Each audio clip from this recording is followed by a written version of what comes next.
தமிழக அரசுக்கு இந்து திராவிட மக்கள் கட்சி கண்டனம் தெரிவித்துள்ளது.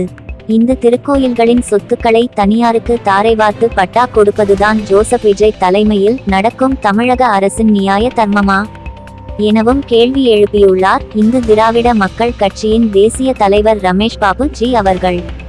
மேலும் ஆளும் தமிழக அரசுக்கு தனது கடும் கண்டனத்தையும் பதிவு செய்துள்ளார்.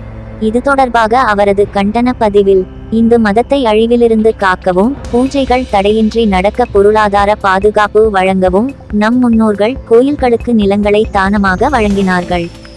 மன்னர்கள் முதல் சாதாரண குடிமக்கள் வரை இந்து மதத்தை காக்க எழுதி வைத்த சொத்துகளால் தான் இன்று திருக்கோயில்களுக்கு ஏராளமான நிலங்கள் இருக்கின்றன. அவற்றில் இருந்து வரும் வருமானத்தில் தான் திருக்கோயில்களில் பூஜைகள் மற்றும் திருவிழாக்கள் நடக்கின்றன.